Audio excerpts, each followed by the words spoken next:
Hey guys, Big Apple here, giving another video. Today we're going to be talking about safeties. Yes or no? The types. Thumb safety. I have 1911 owners use your safety. So the reason the thumb safety is good on a 1911 is because the trigger on a 1911 is very short and very light. So without having that thumb safety there, if this does get caught on something and you have it gripped, or you have it to where the grip safety is pushed down, I'll get there, it'll go off.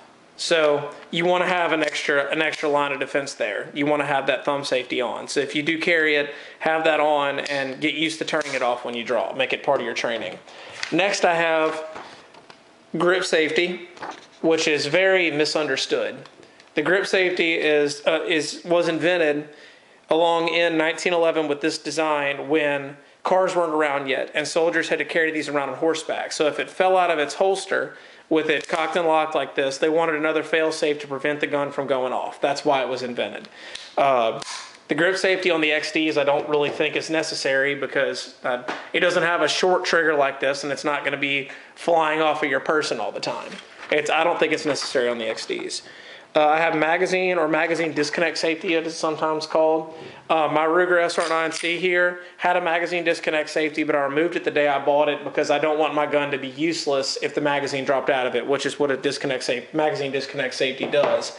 The original reason a magazine disconnect safety was invented was because cops on duty didn't want their guns to be wrestled from them and used against them. So if they had it holstered and they were fighting over it with a perp or whatever, and they popped that magazine out and it fell out, now this gun is useless. And I mean, it can still be used as a club, but you can't be used to fire against you. That's why magazine disconnect safeties were invented. The reason some companies put them in their guns is because certain states like California, Connecticut, Massachusetts, Commeyville, New York, they all suggest that they don't suggest, it's in their laws that they have a lot of safeties on their guns to make them safer. That's the only reason that they're still put in these guns.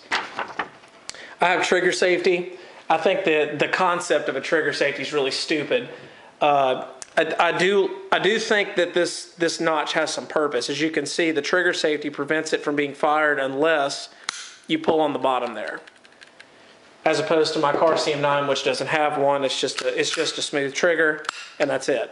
There's no safety. But I think this may have its place because you don't want this to get hung up and go off. But I think calling this a safety is very stupid.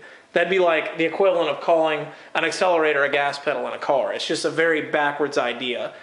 The device used to make the gun go off is also a safety device. I don't really buy that.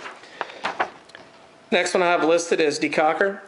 My Beretta here has a decocker. It also doubles up as a safety. Certain guns just have a decocker, but as you can see, once the hammer's back, if I rotate this, it'll move the firing pin and drop the hammer. And it also doubles as a safety because it disconnects the trigger. But all the decocker does on some guns, it only drops the hammer, and that's pretty much all it does. It takes this double action, single action gun from double action mode like this to single action mode. I mean, from single to double action mode, to where the trigger's longer. That's really the only thing a decocker does. On this one, the decocker is also a safety. I have uses. I think it's good for training novice shooters, and I'll get to long guns later, but I think that really the main purpose of a safety is to train novice shooters, like a thumb safety or something. I don't think the magazine disconnect safety is good for the average person. But I said why was it invented, so if you're on duty and you want a mag disconnect safety, go for it.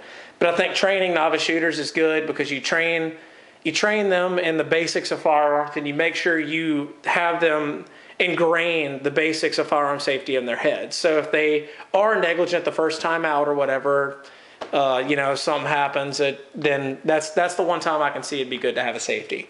I don't think it's good for carry guns. So I have next listed cons for concealed carry. It adds another motion to the draw. It increases your chances of failure. It adds width, and carrying with the safety engaged shows a lack of confidence, and I carry mine with the safety off. Same with my car CM9. But it adds another motion to the draw in that, although 1911 owners, if you conceal carry 1911, I think you should use it. But if I'm used to carrying that car CM9 or that Ruger without using the safety, and then I carry this one, am I really going to remember to draw and turn that safety off as I'm coming out?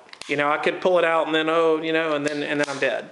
So that is something that you do want to ingrain in your training. You also want to engage a grip safety if you have this, or an XD, one that has one, because if you don't get a firm grip on it, it won't work. So you just need to make sure you add that, because you're increasing your chances of failure. Just make sure you ingrain it in your training. It adds width to the carry piece, so that one adds width. This one adds width, as you can see, whereas something like this is very sleek and small. That's perfect for concealed carry because it's so small. And then also, my Ruger has a thumb safety. I don't think it's necessary, but it is low profile, so it doesn't get in the way. That's the same thing with the M&P Shield, and some of the other M&Ps have fairly unobtrusive thumb safeties. And then let's see, carrying with the safety engage adds a lack of confidence. So what you're basically saying, if you say you have to carry a gun with a safety, is that you don't trust yourself to not pull the trigger. If you have a good holster, which most holsters do this, if you have a good holster that covers the trigger guard, that trigger is not going to pull itself. There's no reason you have to have a safety to prevent that trigger from being pulled. If you're not the one pulling the trigger, it's not going to go off on its own. I've carried this one for a long time, no safety. It's never spontaneously combusted. Same thing with the Ruger. I carry it with the safety off, never spontaneously gone off. That all it's showing is that you don't trust yourself to not pull the trigger. So yeah, my personal carry gun, that one and that one, safety always off. Outside the waistband carry, pretty much the same as concealed carry, just all the things I just mentioned.